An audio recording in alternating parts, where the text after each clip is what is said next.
How do you do, ladies and gentlemen? This is Johnny Cook. I'm about to sing a little song for you because right here is where we were supposed to watch a little girl doing the dance of the Virgin, but she went out last night and she broke a contract, so she won't be here. You know what a virgin is. That's a young lady that no man has successfully made a stab at. And if I do say so myself, I have a very fine singing voice. I'm known as the finest singing basso in the state of Texas. Whenever I walk by my hotel, everybody points a finger at me and they all say, there he goes, that little basso. Well, tonight I am going to hit the highest note in music, a high P above high C. It'll be quite a strain, but I'll dribble it. Maybe you folks would rather hear something in the dramatic line. I had 4 years with the illegitimate theater in New York. I was known as a grand trooper. Now, the first scene takes place over here at the Adolphus Hotel, a very fine riding academy. How about it, jockeys? It's on the 13th floor, about 3 o'clock in the morning. There's a loud knocking at the door. Knock, knock, knock, knock, knock. The wife jumps out of bed, rushes to the door, says, my God, it's my husband. Come on, get up, get up, get out of bed. The poor chump jumped out of bed and he rushed under her nightgown. She says, not there, you damn fool. That's the first place my husband will look. He says, what will I do? She says, jump out the window. He said, but this is the 13th floor. She said, this is a hell of a time for you to be superstitious. The next scene takes place in Hollywood, California. Edgar Bergen is sitting on a chair. Charlie McCarty is sitting on his lap. They're watching a ladies' lingerie style show. A very pretty young girl walks by wearing a very frail, fragile, peekaboo nightgown. Edgar looks and he says, oh, look, Charlie, nothing on. Look at those goona-goonas. Charlie says, yes,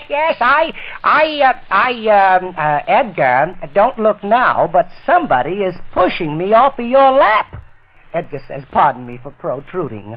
The next scene takes place in London, England. There's a young girl sitting in the bathtub taking a bath. All of a sudden, the bombs start dropping all around her. Boom, boom, boom, boom, boom.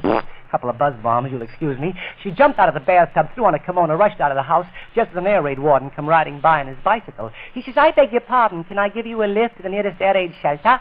She says, yes, where can I sit? He says, get on the handlebars. So she got on the handlebars, and they bounced around over those rough cobblestones, and she says, my, it's mighty uncomfortable sitting on the handlebars. Is there someplace else I could sit? He said, sure, get on the crossbar. So she got on the crossbar, and they rode till they came to the air raid shelter. The young girl stepped off the bicycle. She says, thank you very much. I'll bet you never knew I had nothing on under this kimono. He said, that's what you think. This is my sister's bicycle. Next thing takes place in Poland. There's a very nasty Nazi officer. He seduces a little Polish girl. When it's all over, he pats her on the head. He says, Fräulein, in 9 months you'll have a baby. Should it be a boy, call him Adolf. She said, yeah, well, in 9 days you'll have a rash. Call it the German measles. Imitation of a Jewish gentleman talking over a telephone. He says, operator, I'm not talking to anybody. She said, I'm sorry, but you've been cut off. He says, I know it, but should that affect my hearing? The next scene takes place in traffic court. A man is arrested, charged with attacking a dead woman. Judge looked at him with disgust. 20 years I've been on the bench. Never had to try such a disgusting case. Give me one reason for attacking a dead woman. The moron said, I can give you 3 reasons. The judge says, 3, what are they? The moron said, well, the first reason, it's none of your damn business. The second reason, she was my wife. The third reason, how did I know she was dead? She always acted that way. Imitation of a little rabbit talking to a big bad wolf. The rabbit said, Mr. Wolf, are you going to eat me whole? The wolf says, nah, I'll spit that part out. Pwee.